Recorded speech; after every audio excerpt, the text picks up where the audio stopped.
Prunelle, un podcast vidéo qui aborde le sujet du handicap visuel et de l'inclusion.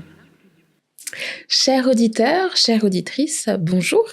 Nous avons le plaisir de recevoir aujourd'hui dans notre studio Maël Fabien. Bonjour Maël. Bonjour. Bonjour François. Elodie, bonjour. Jeune innovateur, tu as créé une nouvelle technologie complémentaire à la canne blanche et au chien guide pour les personnes en situation de handicap. Depuis 2021. Quel a été le parcours accompli et les défis qui s'en rapportent? Beaucoup, je ne sais pas si on a plus d'une heure là. En gros, pour l'histoire, la genèse, c'est un projet que j'ai commencé tout début 2021. À l'époque, j'ai rencontré une personne du coup malvoyante qui utilisait une canne et qui se rendait à l'hôpital ophtalmique à Lausanne et qui surtout faisait un FaceTime à un proche. Et sur FaceTime, en fait, son proche le guidait en lui disant « Attention, il y a des escaliers à droite, continue tout droit, tourne à gauche, et la porte d'entrée de l'hôpital sera 6 mètres en face. » Et j'ai trouvé ça assez intéressant, mais en même temps assez dangereux, parce que plus de batterie ou de la latence ou des choses comme ça.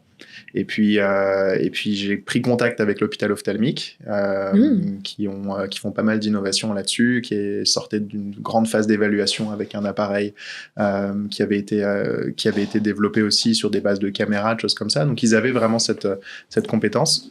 Et puis ils m'ont dit que les challenges globalement à résoudre aujourd'hui dans la mobilité pour les personnes non-voyantes, malvoyantes, ça pouvait être de la navigation GPS. Donc souvent quand on entend tourner à droite, c'est pas assez précis, c'est pas pensé pour l'expérience d'une personne non-voyante ou malvoyante parce qu'on sait pas avec quel angle exactement à quel moment tourner. De la détection d'obstacles qui est assez complexe parce que la canne va prendre des obstacles au niveau du sol globalement. Et puis après, un aspect vraiment de trouver ce qu'ils appellent le last mile challenge, mais à l'échelle piétonne, donc trouver la porte, trouver le bureau pour avoir de l'aide quand on rentre quelque part, ou trouver le quai de gare. Donc voilà, donc c'était un peu ça le postulat de départ. Et puis à ce moment-là, on a commencé à réfléchir avec un collègue avec qui je faisais ma thèse. Est-ce qu'il y a des solutions techniques qui sont envisageables et qui pourraient répondre à ces problématiques de mobilité? Et puis on a organisé au fur et à mesure des tests avec l'hôpital ophtalmique sur des bases d'un appareil qu'utilisait, parce qu'on savait utiliser nous, c'était de l'intelligence artificielle et des caméras pour arriver à proposer une expérience complémentaire à la canne ou au chien guide. Et puis la thèse en question, c'était sur quel thème? Pas grand-chose de relié. J'ai failli faire une carrière dans la police parce que c'était la thèse, c'était sur l'analyse de conversations criminelles par intelligence artificielle. Donc comment est-ce qu'on identifie qui est en train de parler, qui se connaît dans un réseau qui est sous écoute, etc. Okay. Bon, et là, il y a l'IDIAP à Martinique. Exactement, c'est là où je faisais ma thèse. Oui. Et puis transcription vocale, etc. Exactement, dans le département de traitement de la parole, du coup. C'était sur un projet européen, c'était quelque chose qui était assez drôle, pas tout à fait relié, mais bon, c'est de l'intelligence artificielle appliquée dans l'ensemble. Et en master, j'avais fait plus de vision par ordinateur, et donc vraiment comment est-ce qu'on apprend à une caméra et à un ordinateur à comprendre ce qui se passe et comment, par exemple, naviguer dans l'environnement. D'accord. Ouais, donc il y a une fonction d'analyse. Dans ces technologies-là, il faut analyser l'environnement dans lequel on se trouve. Absolument. Et c'est le plus dur, c'est à la fois que on dit souvent que la vision a une il y a une espèce de bande passante par rapport à de l'audio, par exemple, qui est de l'ordre de 500 à 1000 fois plus élevé. Donc ça veut dire que si on pense vraiment comme un réseau Wi-Fi, on a un réseau qui est capable de télécharger énormément d'informations, alors qu'en audio, on est à quelques kilobits par seconde. Donc c'est comme si on était sur des toutes vieilles technologies d'analyse pour comprendre l'environnement. Mais en même temps, si on a juste une impulsion audio, c'est très simple à comprendre, alors que si on a des dizaines et des dizaines de mégas par seconde d'informations qui nous parviennent, le plus dur, c'est comment on fait sens de ces informations et comment est-ce qu'on filtre ce qui est pertinent. Parce que plus on a d'informations, plus on a de capteurs, plus on a de caméras, plus les caméras voient loin, voient la nuit, etc., plus on a de bruit, parce qu'on est capable de détecter des choses qui ne sont pas forcément pertinentes pour l'utilisateur. Et c'est un des trucs qu'on a compris assez rapidement, c'est que ce n'était pas qu'une tâche d'intelligence artificielle qu'on voulait résoudre, mais c'était aussi de donner l'information la plus ciblée au moment le plus pertinent possible. Et ça, c'est pas quelque chose de trivial, et on a toujours forcément pas exactement la solution, mais on s'en rapproche, parce que quand on a 170 degrés de champ de vue, de la vision nocturne, des gyroscopes, on peut analyser plein de choses, une boussole, une antenne GPS, des choses comme ça. Il y a énormément de choses qui sont potentiellement pertinents pour informer l'utilisateur en temps réel, mais on risque de le surcharger complètement. Oui. Est-ce que tu peux nous en dire plus par rapport à ces technologies que tu as créées? Oui, tout à fait. Je l'ai pris avec moi. Donc en fait, le produit qu'on a créé s'appelle NOAA. NOAA, ça veut dire navigation, obstacles et AI pour intelligence artificielle en anglais. C'est une forme de harnais. En anglais, on va plus l'appeler une veste, un mobility vest, qui se portent sur les épaules. On va avoir des caméras qui sont situées sur la gauche, donc ils vont se mettre sur la poitrine. Donc c'est des caméras à profondeur de champ en 3D, donc qui voient aussi à 170 degrés pour répliquer un peu le champ de vue de l'œil humain. À droite, on a un ordinateur embarqué avec une intelligence artificielle, et à l'arrière, on a l'emplacement pour une batterie. Et l'idée, c'est de faire de NOAA, du coup, comme son nom l'indique, un appareil de mobilité tout en un qui peut aider à avoir des instructions de navigation. Donc l'appareil va nous parler via des écouteurs. Je te le passe, François. Merci. C'est des écouteurs à conduction osseuse, donc c'est des écouteurs qui sont en Bluetooth portés autour des oreilles.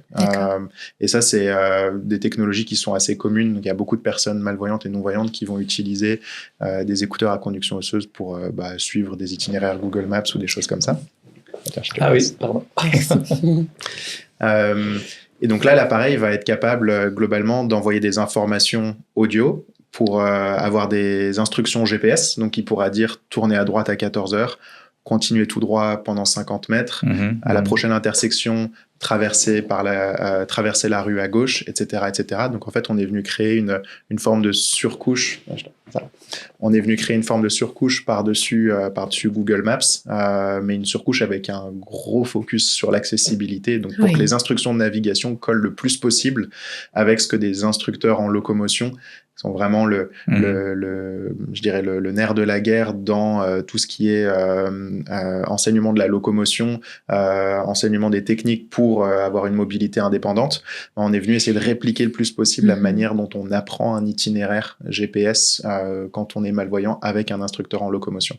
Donc on a aussi des principes de minimisation du nombre d'intersections, du côté du trottoir sur lequel on est situé, des choses comme ça. Ces instructeurs, c'est notamment des ergothérapeutes, le plus souvent. Ouais, en fait, ça dépend des pays. Il y a des pays où c'est extrêmement classifié, où du coup, c'est le titre de Orientation and Mobility Specialist.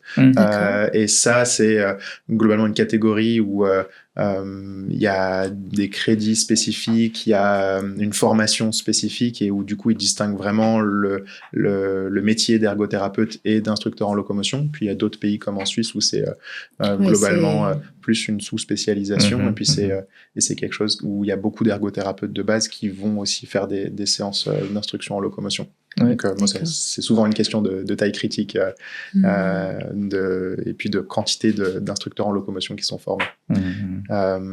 Mais donc l'appareil va être capable de donner ce type d'information. Il y a un détecteur d'obstacles à l'intérieur, donc c'est pour ça qu'on va utiliser ces caméras-là. Les caméras, en gros, elles vont pas voir directement au niveau du sol, là où la canne est située, mais elles vont commencer à filmer juste après le bout de la canne. D'accord. Et elles vont aussi prendre tous les obstacles à hauteur de tête. La manière dont on va prévenir d'un obstacle, c'est avec des séquences de bip. Donc la personne va simplement entendre dans ses mêmes écouteurs un bip, bip, bip, bip, bip au fur et à mesure qu'un obstacle se rapproche. Et c'est des bips qui sont en 3D, donc vraiment comme un radar de recul de voiture. Sur les voitures modernes, on peut entendre si le bip est plus à gauche ou est plus à droite pour savoir où est l'obstacle. C'est exactement le même concept, la même technologie. Sauf que cet appareil est aussi capable de détecter des trous, donc des changements de niveau au niveau du sol ou des choses comme ça. Ce qui est assez intéressant parce que dès qu'on s'approche d'escaliers, de quais de gare, il y a souvent des dangers qui sont qui sont pertinents à notifier à l'utilisateur. Sur la vidéo d'ailleurs que j'ai parcourue sur vos pages web, il y a aussi la possibilité de désactiver quand on est dans le métro ou dans un bus bondé, pour pas que l'appareil soit tout le temps sollicité. Ouais, tout à fait. Et ça, c'était justement une des conclusions dans les itérations qu'on faisait, c'était il n'y a pas tout le temps quelque chose de pertinent à notifier à l'utilisateur. Et des fois, c'est pour ça qu'on le veut vraiment comme un complément de la CAN. On pense que c'est peut-être assez illusoire de dire qu'il y a une technologie qui va toujours guider dans tous les scénarios, parce qu'il y a un moment, on arrive dans un bus bondé. En fait, il y a des obstacles partout. Quel que soit le chemin qu'on prenne, la CAN elle-même va se prendre à peu près partout, mais ça sert à rien de rajouter une surcharge cognitive par-dessus la CAN. Donc on a simplement en fait des boutons sur le côté de l'appareil qui permettent de contrôler sans sortir le smartphone, qui permettent de contrôler l'aspect navigation, l'aspect obstacle. Et donc là, par exemple, si je double tape ici, ça va désactiver la détection d'obstacles. Donc c'est un geste qu'on apprend hyper facilement. Et puis après, toute l'intelligence artificielle qu'on vient contrôler ici. Ok, donc il y a différents modes de désactivation et d'activation. Ouais, en fait, on peut activer et désactiver le GPS, la détection d'obstacles et l'intelligence artificielle. Et l'idée de toute la partie d'intelligence artificielle, c'est d'avoir deux types d'informations, la localisation des objets spécifiques qui peuvent nous intéresser pour la mobilité. Donc ça peut être, par exemple, une porte, des passages piétons, un siège qui est libre quand on entre dans une zone, ou la lecture d'un panneau qui va nous permettre de nous orienter dans une gare. Mais ça va aussi être quelque chose qu'on a introduit avec ce qu'on a appelé le AI button, ou un bouton intelligent. C'est un double clic sur le bouton qui est situé sur la face avant. Et ça, en fait, ça prend une photo et on a une description complète de l'environnement qui vient essayer de répliquer le plus possible la manière dont un instructeur en locomotion irait décrire l'environnement à la personne. Donc ça va notamment signifier tous les points d'intérêt. Est-ce que le chemin continue tout droit? Est-ce qu'il y a des éléments d'intérêt autour à gauche ou à droite? Et puis voilà, est-ce qu'il y a des obstacles qui sont assez proches? Oui, on voit que ça a été bien pensé. Comment s'est déroulé, je sais pas, la phase test ou l'ajout de particularités à ce harnais? Ouais, en fait, on a commencé tout au début avec une ceinture. Ça a été le tout premier prototype qu'on a fait, donc on a pas mal divergé depuis. Mais la ceinture, il y avait une caméra centrale. Et en fait, on n'avait pas de profondeur de champ, donc on savait pas où étaient situés les éléments dans l'espace. On savait juste s'ils étaient plus à droite ou à gauche. Donc une ceinture à la hauteur du ventre. Exactement, ouais. Et c'était vraiment l'idée de la boucle de ceinture intelligente qui vient donner des petits sons quand il y a des objets autour de la personne. Donc comme ça, on pouvait avoir un son particulier pour une table, un son particulier pour une personne, etc., etc.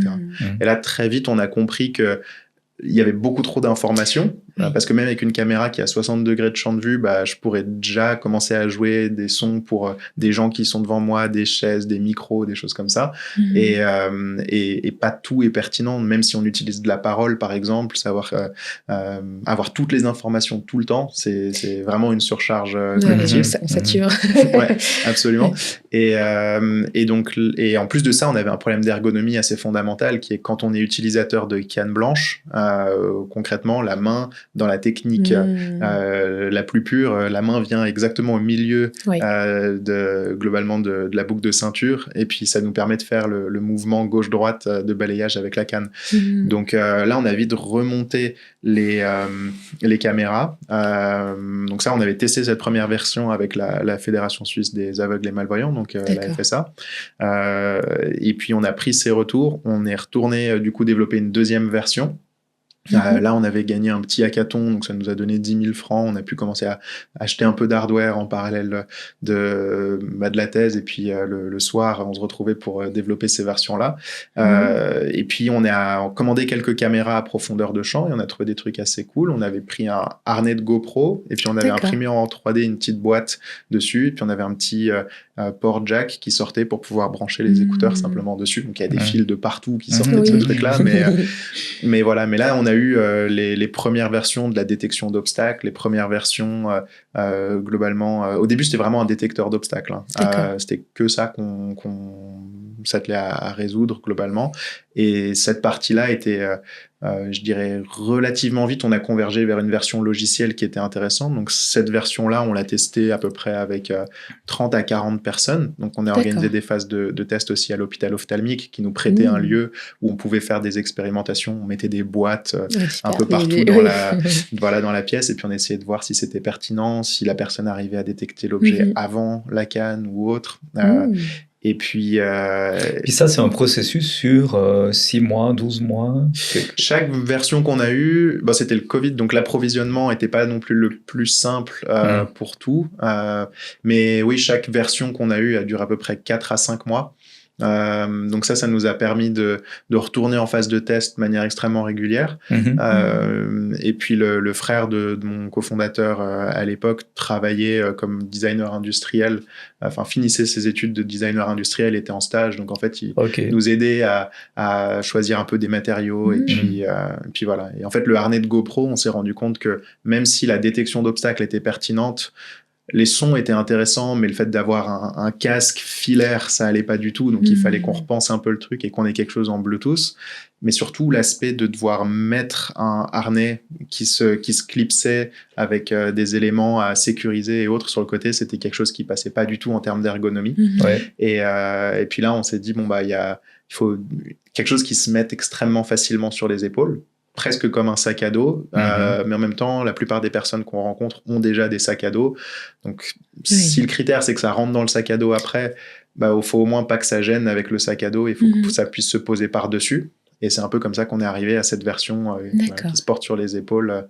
Et puis voilà, puis après, on a encore eu pas mal d'itérations. Parce qu'on sent, quand on la prend en main, on sent qu'elle est souple, qu'elle est robuste en même temps, et puis que la technologie qui est dedans, elle est protégée par des matériaux souples. En fait. Exactement. Et c'est, on a essayé d'avoir quelque chose qui soit aussi pensé pour la vie réelle dans l'ensemble. C'est qu'il faut que ça résiste à la pluie, il faut que ça résiste au choc. Ça va être globalement, l'appareil va être mis dans un sac à dos. Il y aura des clés dans le fond du sac à dos qui vont venir scratcher l'appareil. Enfin, il y a plein de choses comme ça qui font partie du truc, de l'expérience pour que ça soit un appareil où on se sent confiant de le prendre au quotidien, quoi. Puis là, on n'est plus à l'échelle du prototype, on est à l'échelle des séries. C'est produit en série. Ouais, c'est des petites séries, et puis on a encore des composants qui sont imprimés en 3D, notamment pour tout le casing extérieur, parce que la justification de l'investissement dans des moules pour l'instant n'est pas encore atteint en termes de volume de production, parce que très souvent on peut avoir entre 50 et 100 000 francs pour acheter des moules qui derrière vont nous permettre de faire des injections de plastique, donc ça permet de réduire le coût de production de l'appareil, mais en même temps faut sortir 100 000 francs pour des moules, donc généralement ça s'atteint avec une masse critique un peu plus élevée. Mais oui, là c'est des appareils qui sont produits en série, donc on a un fournisseur principal d'électronique, on a une petite ligne d'assemblage en Suisse, on a une petite ligne d'assemblage en Allemagne aussi, et puis après les expéditions se font depuis la ligne d'assemblage suisse pour la Suisse, et puis pour toute l'Europe ça se fait depuis l'Allemagne. Puis Suisse en l'occurrence c'est le canton de Vaud.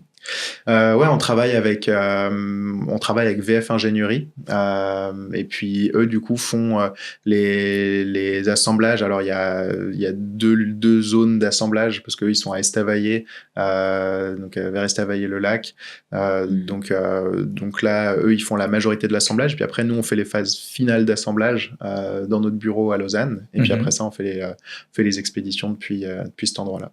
D'accord. Je voulais juste rajouter un petit point par rapport au prototype initial. C'est que en t'écoutant, je me suis dit, mais la ceinture, si tu as un manteau qui est long, du coup, la vue est obstruée. Alors que là, je trouve ce qui est intéressant, c'est que on peut le mettre par-dessus un manteau, par-dessus un t-shirt, et ça gêne pas justement l'utilisation de cette...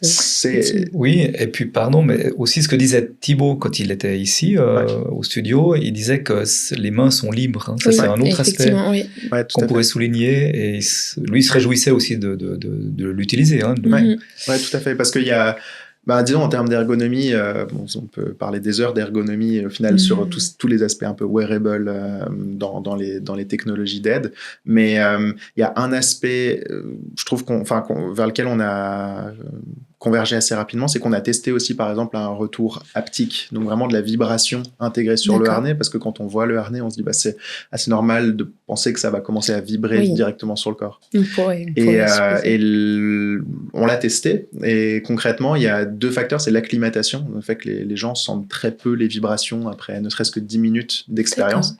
Et le deuxième, c'est que si on est avec un manteau en hiver, par exemple, ou des choses comme ça, on a vu 2-3 projets qui sortaient d'université où ils se disaient on va faire un espèce de module qui vient se clipser comme ça devant et qui est totalement vibrant. Mais sauf que sur toutes les démos, la veste, elle est grande ouverte. Et c'était des trucs, c'est tout bête, hein, mais c'est vrai qu'à partir du moment où on demande dans le critère que la personne change quelque chose dans son quotidien, ou même par exemple, c'était pour ça qu'on n'était pas fan des modules de canne blanche, à clipser sur des cannes blanches, c'est qu'en fait, in fine, ça vient changer la technique de canne. Parce que souvent, les recommandations des constructeurs, ça va être de venir un peu incurver la main vers l'intérieur pour pas que le capteur il aille prendre trop d'informations à gauche ou à droite. Et donc, en fait, assez naturellement, venir limiter le mouvement de balayage de la canne. Donc, c'est contraignant, quoi. Et c'est contraignant, et en fait, ça va contre le travail des instructeurs en locomotion sur le terrain, qui est le fondement, ça reste une canne blanche, ça coûte 30 francs. Ça se commande sur Amazon, c'est là en 24 heures. Il y en a des centaines de milliers qui sont produits à l'année. C'est une technologie que tout le monde connaît. Donc, si on voit quelqu'un avec une canne blanche dans la rue, on peut toujours proposer son aide si la personne en a besoin. Et puis voilà. Et aujourd'hui, il n'y a pas mieux comme fondement de mobilité que la canne. Et la technologie vient en complément, et on voit quelques initiatives qui essayent de se positionner en remplacement, mais à mon avis, il y a encore quelques décennies avant qu'on ait des trucs à la fois où on est satisfait de la performance technologique, où le coût est extrêmement accessible. C'est un gros point à ce niveau-là. Et puis où il y a où l'appareil est reconnu dans la rue par tout le monde, si jamais il n'y a plus de batterie, par exemple. Du coup, moi j'ai une autre question qui me vient par rapport justement c'est complémentaire à la canne et c'est complémentaire au chien guide. Alors, en quoi le chien guide pourrait être mécontent de ce qu'apporte le harnais? Alors, en gros, nous, on a essayé de penser, donc c'était pas une idée au départ. On s'est dit, on fait un complément de la canne, puis on pense les caméras et l'angle des caméras comme ça. Et puis, en fait, on a plusieurs personnes qui utilisent un chien guide qui ont commencé à acheter l'appareil et puis à nous donner des retours sur l'utilisation avec un chien guide. Donc, mix, hein, ils font les deux. Exactement. Et j'ai trouvé ça assez intéressant parce que on a développé un petit détecteur de chien pour éviter que le chien soit notifié comme un obstacle, parce que sinon, quand on marche avec le chien, en fait, on suit le chien et puis le chien est bipé comme un obstacle.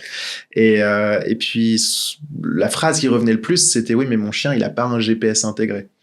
Et il est faillible aussi, il peut louper quelques obstacles. Et puis des fois quand il s'arrête, je sais pas pourquoi il s'est arrêté, donc il ne va pas me parler. Et donc, en fait, on a réfléchi un peu à ça, et puis on a contacté quelques associations de chiens guides. On a commencé à travailler avec Guide Dogs UK aussi en Angleterre, et on a trouvé ça super intéressant parce que les limites du chien, globalement, c'était il peut louper quelques obstacles à hauteur de tête.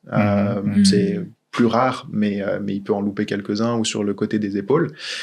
Il n'a pas de GPS intégré, donc il faudrait pouvoir donner des instructions de suivi, des instructions de navigation claires qu'on peut venir recommuniquer au chien après. Et puis, quand le chien s'arrête, on a besoin d'une petite description extrêmement rapide de pourquoi, et est-ce qu'il y a quelque chose qui bloque le chemin ou des choses comme ça. Et puis ça, c'était 3 éléments que globalement que notre appareil est capable de faire. Donc on a développé un mode chien guide, mais c'est assez empiriquement, simplement par l'adoption qu'on a vue sur le terrain. Mais c'est intéressant d'entendre à la fois l'apport du chien et les limites que le chien lui-même rencontre, avec la personne qui est son maître. Exactement. Et en termes de poids, du coup, qu'est-ce qu'il en est du harnais? Parce qu'on peut se poser la question par rapport aux épaules, et puis aussi, comme il y a la batterie au niveau de la nuque. Donc l'appareil, une fois que la batterie est insérée, fait à peu près 1 kilo. Qui là n'était pas... on l'a porté, mais sans la batterie. Tout à fait. Donc l'appareil, une fois que la batterie est dedans, la batterie fait 200 grammes. Donc une fois que l'appareil est totalement chargé, il fait à peu près 1 kilo. Et je dirais la plupart du temps, les utilisateurs, quand on leur décrit l'appareil, s'attendent à quelque chose qui est plus lourd que ce qu'ils ont après ça, que ce qu'ils imaginaient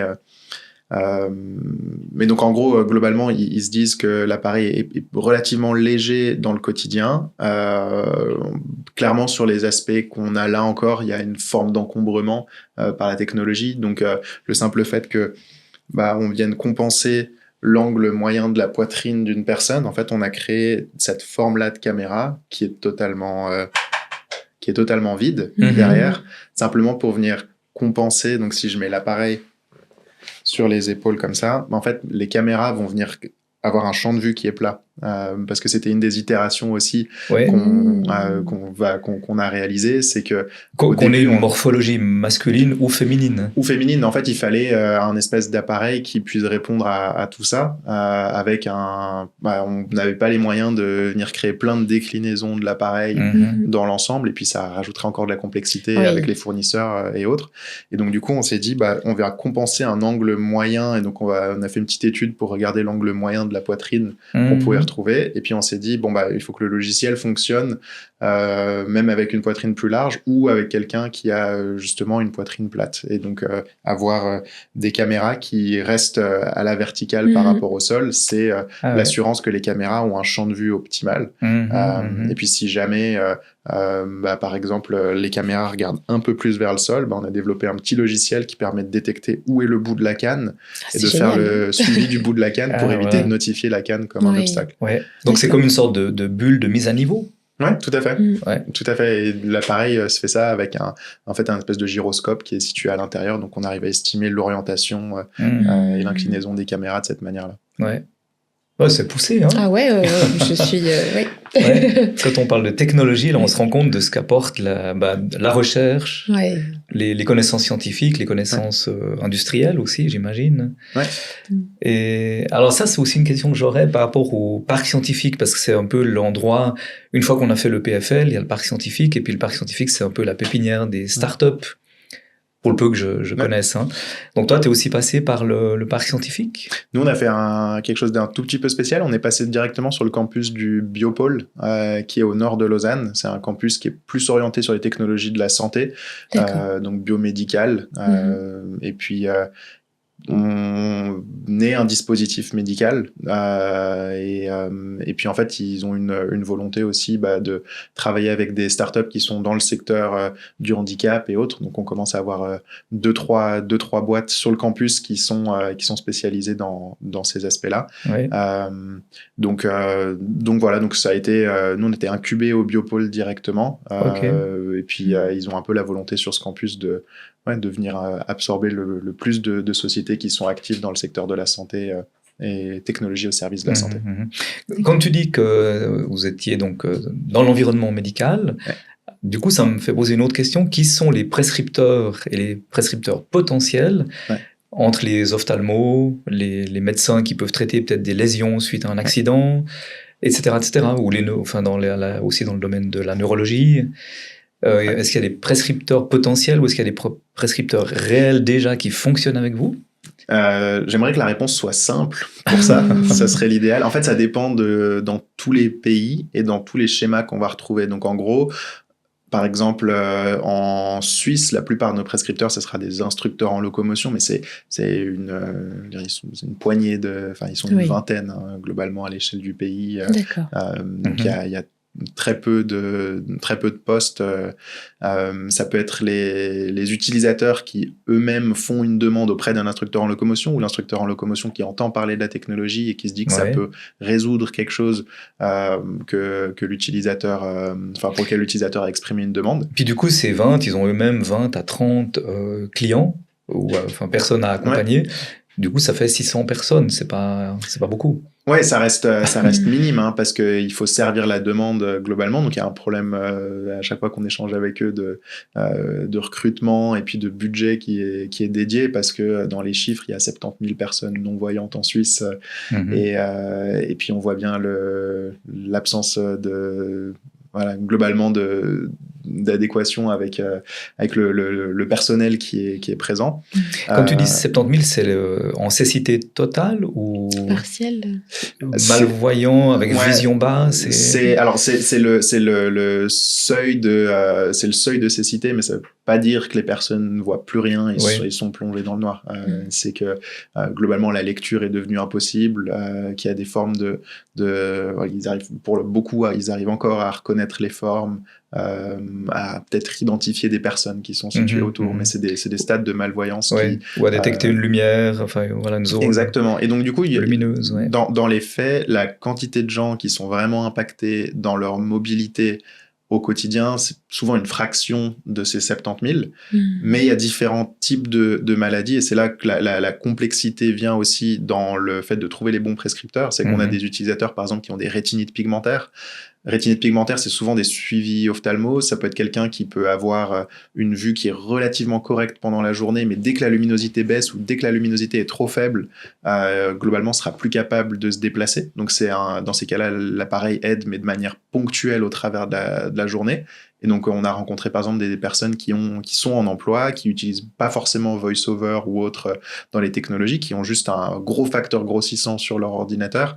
Mais dès que la luminosité baisse un peu ou qui sont dans un couloir, par exemple, qui est un peu trop monochrome et un peu trop éclairé, dans ces cas-là, ont plus de mal à avoir des notions de contraste et sont plus à même de se prendre des obstacles. Donc ça, c'est des gens qui sont pas forcément dans les réseaux de la FSA, de l'UCBA et autres en Suisse, mais où c'est peut-être plus dur d'aller les trouver, et en même temps, la notion de travailler avec tous les réseaux d'ophtalmo pour qu'ils se placent comme prescripteurs au milieu, c'est pas encore quelque chose qu'on a réussi à faire. On a quelques initiatives avec des instructeurs en locomotion qui sont eux-mêmes rattachés en France à des réseaux d'opticiens, parce que des fois il y a un suivi, mais dans les faits il y a beaucoup de personnes qui, au fur et à mesure qu'ils perdent la vue, ont un suivi ophtalmo, sont peut-être une ou deux fois redirigés vers l'hôpital ophtalmique et ensuite après ça disparaissent un peu du radar, et puis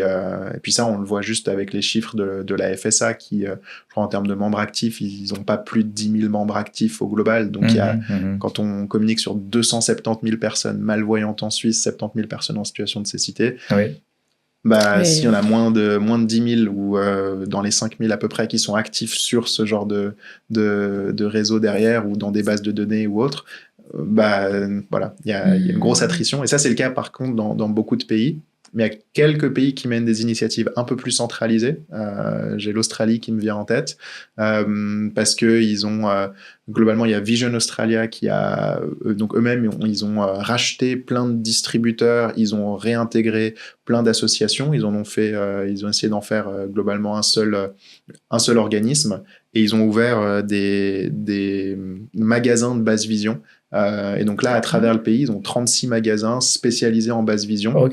Un magasin comme on irait à la COP globalement, et on peut tester des technologies d'aide, donc soit des loupes grossissantes, des cannes blanches, des appareils comme ce qu'on fait nous, des lunettes connectées qui arrivent à lire du texte, des choses comme ça. Donc, du coup, on est dans la réalité plutôt des produits optiques que des produits médicaux. Oui, alors après, souvent les produits ont la double qualification, c'est-à-dire que des lunettes qui vont lire du texte mais qui sont spécialement designées pour les personnes non-voyantes et malvoyantes deviennent dispositifs médicaux, parce qu'il y a eu des changements de régulation aussi entre 2017 et 2021. Mais oui, c'est pas quelque chose qu'on va retrouver. En fait, aujourd'hui, il y a un peu, je dirais, dans le schéma de distribution, il y a quelque chose qui est cassé à un endroit où c'est pas sur un réseau d'opticiens, parce que globalement, ce ne sera pas un réflexe, ou ça n'a pas été instauré comme ça. Et les quelques initiatives qu'on voit qui marchent assez bien à l'échelle de la planète, c'est justement de créer des magasins spécialisés en basse vision. Mais la plupart des distributeurs avec lesquels on travaille, eux, globalement, ils ont des carnets d'adresses de gens à qui ils vendent des technologies de manière régulière dans les technologies d'aide. Ils ont soit des ergothérapeutes, soit des gens qui sont spécialistes de la vente dans ce secteur-là, et qui appellent les bases d'utilisateurs qui participent à des événements de promotion de technologie ou autres, et qui globalement vont faire du porte-à-porte et puis faire tester les technologies à tout le monde. Donc, il y a toujours ce problème de scalabilité. Une fois que c'est un peu la solution qui est adoptée, se dire que quelqu'un a par exemple 20 000 contacts de personnes non-voyantes et malvoyantes dans son carnet d'adresses et va passer des appels en disant « Est-ce que ça vous intéresse si je viens faire une démo à tel endroit ?» Voilà, il y a un process très manuel et ça finit sur de la vente personnalisée toujours. La technique Tupperware. Globalement, parce que j'ai fait l'expérience, je peux la recommander et je deviens l'ambassadeur du produit. Exactement. Et ça, il y a beaucoup d'aspects de recommandation. C'est vraiment les endroits où on voit le plus gros intérêt et le plus gros engouement, c'est quand on a un utilisateur actif qui prend la parole aussi, même dans des podcasts ou autres. Donc ça, on a je dirais que il y a vraiment deux phases de distribution. Il y a la première qui est toucher ceux qui sont enthousiastes en termes de technologie. Et ça, on est en plein dedans maintenant avec Biped. Mais la partie suivante, qui est vraiment d'aller chercher la longue traîne et là où sont les gens qui sont pas forcément dans du tissu associatif, qui sont pas forcément, qui connaissent pas forcément les technologies d'aide ou autres. Ça, c'est un autre défi, une autre paire de manches. Je sais pas s'il y a beaucoup de boîtes qui arrivent, mais ouais. Je sais pas si tu as une question, mais si jamais, moi j'en ai encore une là, qui me vient par rapport au... Donc, on pourrait dire, toi, tu es entrepreneur. Il y a donc la dimension, l'ingénierie, l'entreprise, l'entrepreneuriat, on pourrait dire. Et puis, là, on entend qu'il y a que grâce à l'innovation et grâce au fait d'entreprendre, on repère aussi des anomalies, on pourrait dire fonctionnelles dans l'administration, dans le système d'assurance, dans le système de prescription. Et puis là, on vient de discuter maintenant entre le monde médical, le monde de l'optique, etc. Et puis les moyens auxiliaires aussi, puisque là, vous apportez un moyen auxiliaire, en fait. Exactement. Qui pourrait même d'ailleurs être assimilé, ça m'a fait penser à l'orthopédie. Si j'ai une jambe cassée puis que j'ai besoin d'une chaise roulante pendant une période, c'est dans un magasin de médecine, de médecine orthopédique que je peux trouver, de moyens accessoires, de moyens auxiliaires. Ouais. Mais du coup, ma question, alors c'est est-ce que le fait d'entreprendre permet de détecter des anomalies et d'apporter des données, des impulsions pour qu'il y ait des améliorations? Alors on va toucher le monde juridique, on va toucher le monde du droit et du système d'assurance. La première partie de la réponse, oui, ça permet de détecter des anomalies. Est-ce que ça permet d'avoir un impact sur ces anomalies ? Je sais pas, j'ose espérer que oui et que ça se voit de temps en temps. Le fait est que pour tout ce qui est moyens auxiliaires, c'est là où il y a très souvent les plus grosses inégalités, que ce soit entre les pays, parce qu'il y a des pays où il y aura des prises en charge à 100% des technologies. Ça peut être le cas, par exemple, avec les vétérans aux États-Unis, ça peut être le cas en Australie, ça peut être le cas en Norvège. Il y a des pays où c'est un parcours du combattant. Les vétérans de l'armée américaine. Exactement, oui. Ouais, parce que ça passe sur le budget de l'armée. Donc là, on est sur des budgets quasiment illimités. Parce qu'il y a les traumatismes, les séquelles. Exactement. Okay, et puis en fait, même des gens qui ont été dans l'armée à un moment et qui aujourd'hui sont en train de perdre la vue, mais plus, par exemple, liés à des DMLA ou qui sont plus actifs dans les rangs de l'armée, bénéficient toujours de ces assurances militaires. Mais et puis après il y a des pays où c'est du parcours du combattant pour arriver à se faire rembourser quelque chose. Ça va être le cas en France par exemple avec les maisons départementales de personnes handicapées. Alors il y a eu des efforts qui ont été faits, mais jusqu'à il y a 3 ou 4 ans par exemple, un fauteuil roulant était remboursé à 50% 18 mois après la demande, en moyenne. D'accord. Ce qui est généralement quand on a besoin d'un fauteuil roulant, on en a besoin tout de suite, sinon on fait pas la demande. Donc il y avait, ils travaillent beaucoup sur ces anomalies-là. En Suisse, la situation n'est pas beaucoup plus réjouissante à l'heure actuelle. On a des dossiers qui sont à l'étude depuis 5, 6, 7, 8, 9 mois et où le fait de faire reconnaître un nouveau moyen auxiliaire, toujours un parcours du combattant dans l'ensemble, et où il y a des compétences cantonales, où là, du coup, bien sûr, quand il s'agit de centraliser des décisions là-dessus, aussi bien en France, il y a plein de choses qui sont centralisées, mais par contre, ils ont eu toujours l'aspect de dire que c'est les maisons départementales, donc c'est département par département, maisons départementales de personnes handicapées, qui ont la compétence d'accepter ou non les demandes de remboursement. Ce qui veut dire qu'idéalement, il y a quasiment une centaine de maisons départementales à contacter. Ils ne sont pas tout à fait 100, il y en a un peu moins parce qu'ils ont regroupé quelques centres de compétences, mais à contacter si on veut couvrir l'intégralité du territoire français. Et donc, c'est souvent problématique. Et puis après, il y a des pays où il n'y a absolument rien. L'Angleterre, par exemple, il y a un texte de loi qui, sur le principe, arrive à proposer quelque chose, mais dans les faits, il n'y a plus personne qui fait de demande parce qu'en fait, l'intégralité du système est bouchée et il n'y a plus d'argent qui part dans les moyens auxiliaires et dans les technologies. Tiens, pourtant, j'ai entendu que l'Angleterre était un des pays à la pointe de l'aide aux personnes malvoyantes. Parce qu'ils ont des grosses institutions qui arrivent à lever beaucoup de fonds chaque année. Donc la RNIB, par exemple, donc ça c'est le Royal National Institute for the Blind là-bas, et c'est quasiment 100 millions de francs de budget de fonctionnement annuel. Ils ont beaucoup de choses où ils font, que ce soit des technologies, donc ils font de la distribution d'appareils, mais ils vont aussi former à l'utilisation de l'iPhone, de choses comme ça. Et ça, c'est en gros, tant que ça tombe sous l'ombrelle de ce que RNIB ou Guide Dogs UK ou autre sont capables de faire. Comme Be My Eyes ou des applications comme ça. Ouais, en fait, et même l'utilisation toute bête pour arriver à envoyer un message ou envoyer des mails ou des choses comme ça. Et puis utiliser quelques applications d'aide par-dessus. Mais après, quand il s'agit d'introduire des nouvelles technologies d'aide, là, c'est beaucoup plus complexe. Et en fait, très souvent, on se repose sur des bases d'utilisateurs qui vont acheter la technologie par eux-mêmes. Et nous, c'est ce qu'on a vécu quasiment jusque-là. En fait, sur la première année de commercialisation, on se repose exclusivement sur des gens qui sont intéressés par la technologie. On voyage dans des salons, là on a fait je crois 19 pays au travers de l'année, et ils se disent j'ai testé, j'ai bien aimé, je vais faire confiance à la société, je vais acheter le produit, je vais te donner des retours pour voir comment il s'améliore, dans l'espoir que un jour ce genre de technologie rentre sur la liste des technologies qui sont remboursées dans tel ou tel pays. Ce qu'on a remarqué, c'est qu'il y a des pays où en fait on est obligé d'être extrêmement pragmatique. Il y a des pays où on sait que ça va être un peu un bourbier de se lancer et d'arriver à faire des remboursements et autres, et où en fait la taille de marché n'est pas suffisante pour justifier l'effort qui sera mis pour faire rentrer l'appareil dans tel ou tel pays. Et donc en fait, sur des marchés qui sont aussi niches, on est obligé d'avoir une vision qui est extrêmement globale et extrêmement opportuniste en se disant où est-ce que je vais avoir vraiment la capacité de trouver des utilisateurs privés payants qui peuvent montrer que l'appareil peut être acheté, qu'il y a une désirabilité pour ce genre d'appareil sur ces gammes de prix-là aussi. Et après, ça peut me donner des cas d'utilisation qui peuvent m'aider à motiver des dossiers de remboursement plus tard dans les pays cibles. Mais après, il y a des pays où on se dit ça va être parcours du combattant pour faire un remboursement, ou sinon il y a quelques acteurs qui ont vraiment la main mise sur les appareils qui laissent rentrer dans le pays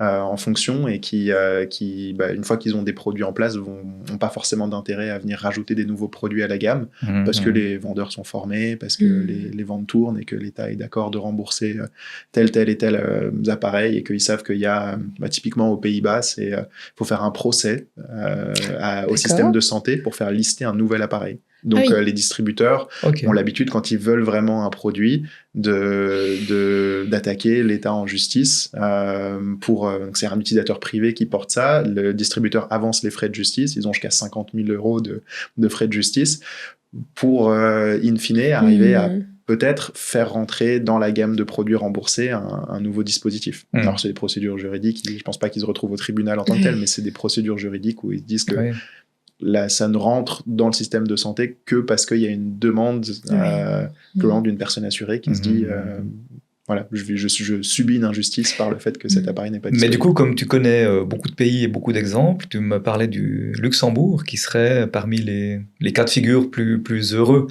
plus prometteurs. Exactement. Typiquement, au Luxembourg, on a eu quelques démonstrations il n'y a pas longtemps, alors c'est des tout petit pays, et donc du coup dans la réplicabilité du modèle, c'est toujours à voir, mais là globalement sur les délais de traitement des cas de remboursement, il y a pas globalement il y a pas de délai. Donc une fois qu'un utilisateur a testé quelque chose, si c'est prescrit par un professionnel de santé, le remboursement peut être effectif en une question de quelques jours. Donc il existe aussi des systèmes qui sont assez efficients là-dessus. Il s'agit de les trouver, et on se rend vraiment compte que, en tout cas, quand on est en situation de handicap, le pays dans lequel on vit, ça a un énorme impact sur la capacité, c'est pas souvent sur les droits qu'on a, mais sur la capacité à effectivement exercer ses droits. Et ça, c'est... Puis du coup, les pays scandinaves, il y a aussi quelque chose qui est qui est bien, enfin qui fonctionne. Ouais. Là, on a le plus de retours. Nous, c'est en Norvège. Et sur la Norvège ou en Islande aussi. Alors, Islande, pareil, petit pays, mais qui va plutôt de l'avant sur les problématiques de handicap.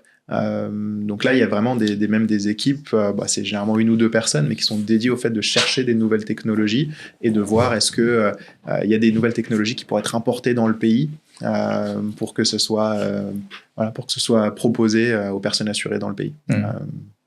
Donc ouais. D'accord. Juste une petite parenthèse, du coup, qu'est-ce qu'il en est du prix? Ouais. Parce qu'on n'a pas parlé. Donc nous, c'est un appareil qu'on vend à 4 290 francs. Donc c'est un paiement en une fois, il n'y a pas d'abonnement récurrent par-dessus.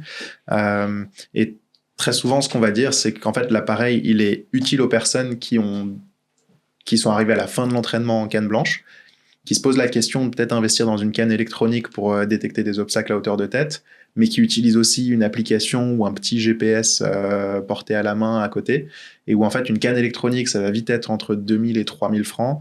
Un GPS, par exemple, les GPS de Humanware, ça va être entre 2000 et 3000 francs aussi. Donc ça, c'est des GPS portés à la main. D'accord. Et puis après, éventuellement, qui se pose la question de se dire, j'utilise une appli comme Be My Eyes ou ce genre d'application qui permettent de rentrer en contact avec quelqu'un qui peut nous aider spécifiquement, par exemple, dans l'orientation dans un hall de gare ou autre. Ou Navilens. Ou Navilens ou autre. Et dans ces cas-là, en fait, la combinaison de technologies coûte souvent beaucoup plus cher et souvent pas remboursé ou pas pris en charge parce qu'on est sur des sommes qui sont assez importantes et on essaye, nous, d'offrir une alternative. Du coup, dès que la personne va utiliser 2 des 3 fonctionnalités de l'appareil, l'appareil sera proportionnellement moins cher que si on achetait les appareils individuellement. Et puis, comme c'est aussi utile aux personnes qui sont en situation de travail, donc dans un environnement d'entreprise, de travail, on pourrait aussi faire l'hypothèse que l'entreprise peut investir comme si elle achetait un ordinateur, on va dire, bien équipé pour une personne malvoyante. Et puis l'investissement, le retour sur investissement, si on peut dire, ça vaut la peine. Ouais, tout à fait. Et nous, c'est quelque chose qu'on essaye de pousser de plus en plus. En fait, on essaie de travailler avec pas mal d'entreprises et pas mal d'employeurs parce que certains ont des collaborateurs qui sont en situation de handicap visuel.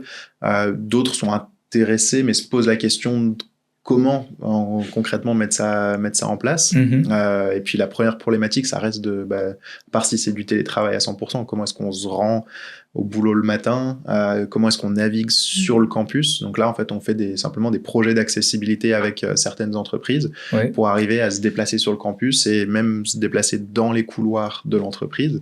Donc c'est simplement en fait une version de notre logiciel qu'on a appelé Noah Pro et qui permet de se déplacer du coup aussi. Donc les caméras, en fait, on vient faire une cartographie dans un environnement professionnel. Exactement. Et puis après ça, la personne peut se redéplacer dans les couloirs et aller jusqu'à la salle de réunion 340, etc., etc.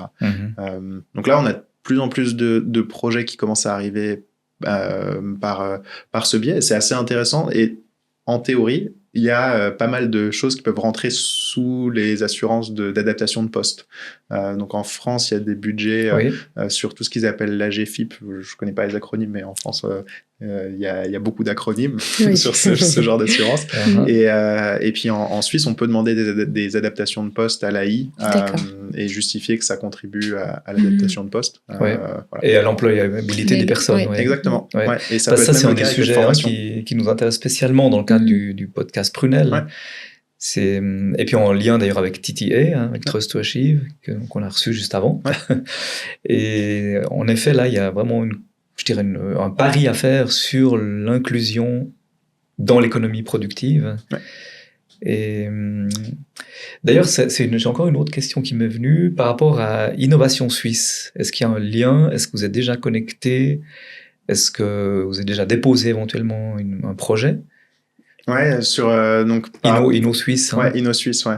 Donc par rapport à InnoSuisse, nous on a eu c'est vrai qu'ils sont assez omniprésents dans l'écosystème des startups suisses. Donc là, nous, on est en train de finir un projet avec l'IDIAP, justement, sur notamment tout l'aspect d'arriver à segmenter des trottoirs ou des choses comme ça en temps réel. Et donc, en fait, pouvoir guider pas seulement la personne en disant est-ce qu'il y a un obstacle devant, mais en allant un peu plus loin. Et puis, en fait, en se disant est-ce que on est capable de segmenter où se situe le trottoir. Et puis, si la personne s'éloigne du trottoir, donner un avertissement sonore. Donc, voilà. Donc, ça, c'est un des projets qu'on est en train de finir, donc qui se finit en décembre 2024. Et puis, c'était le projet principal qu'on a fait. Donc, c'est partenariat de recherche. Vraiment, là, du coup, InnoSuisse finance le partenaire de recherche. Et puis, nous, on bénéficie de la recherche qui a été effectuée pendant un peu plus d'1 an. Et puis, on avait essayé de déposer aussi un projet. Du coup, ils ont les Startup Innovation Project. Donc là, c'est vraiment un financement direct de l'entreprise qui a été retoqué parce que le nombre de bénéficiaires en Suisse n'était pas suffisant. Alors, ce qui est un peu dommage parce que j'aurais plus tendance à dire que si on peut aider 500, 700 personnes en Suisse dans le déplacement, dans le quotidien, c'est déjà une jolie percée parce qu'il n'y a que 5 à 6 000 ou 7 000 personnes qui sont dans les réseaux globalement associatifs de Basse Vision. Mais bon, c'est pas un argument. Surtout que le besoin va grandir avec la démographie, le vieillissement de la population. On va tous être dans des besoins tout à fait. Tôt ou tard. Et puis je pense que ça appelle aussi à beaucoup de besoin de financement alors bien sûr pas sur des versions d'appareils comme celle-là qui sont plus dédiées à des personnes actives qui ont ça dans le sac à dos et qui se déplacent avec, et c'est vraiment ce qu'on voit, mais au contraire d'aller penser un peu avec ces fonds-là, d'aller penser les versions plus grand public de personnes qui sont qui perdent la vue graduellement avec le grand âge par exemple, et puis qui veulent pas perdre l'autonomie d'arriver à se déplacer. Et ça, il y a que en finançant des itérations globalement qu'on arrivera à ce genre de résultats. Petite question avant de conclure. Il ne me semble pas qu'on a parlé du temps d'autonomie. Qu'est-ce qu'il en est actuellement ? Donc l'appareil, une fois qu'on insère la batterie, il a à peu près 3 heures de marche en continu.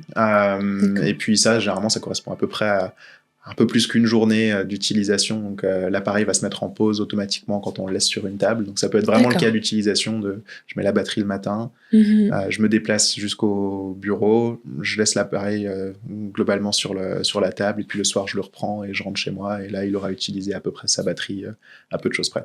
Et on le livre avec 2 batteries. D'accord. Ok. Pour conclure, est-ce que toi tu souhaiterais poser une question à Maël Fabien que nous n'avons pas posée? Question difficile. Sur les horizons qu'on peut avoir à l'échelle suisse versus la dimension un peu plus internationale que ça prend maintenant, parce que c'est une forme de frustration qui me reste, c'est de pas être capable de faire beaucoup plus en Suisse maintenant, sachant que c'est là où on a levé des fonds, c'est là où on a les financements, et c'est pas là où partent la plupart des unités qu'on produit actuellement. Et donc je pense la question que je me poserais en tant que telle, c'est un peu l'aspect de est-ce qu'il n'y a pas une frustration sous-jacente ou quelque chose qui peut être fait différemment pour éviter de financer en Suisse et puis de vendre ailleurs. Ce qu'on avait déjà pointé comme étant, on disait la fuite des cerveaux, parce qu'il y a beaucoup d'intelligence, il y a beaucoup de génie, il y a beaucoup même de générosité, on pourrait dire, mais après la diffusion, la propagation, en Suisse, ça coince. Il y a quelque chose qui coince. On l'a vu avec plein de boîtes. Et pour beaucoup de startups. Et nous, on est à une échelle microscopique dans l'ensemble, et puis on est un peu plus poussé par notre marché de niche, mais quand on prend des géants comme les chaussures On ou autres, ils ont maintenu de l'emploi ici, mais ça décolle aux États-Unis, par exemple, et puis je pense que c'est des patterns assez récurrents. Pardon, c'est quoi les chaussures On ? Ouais, bonne question.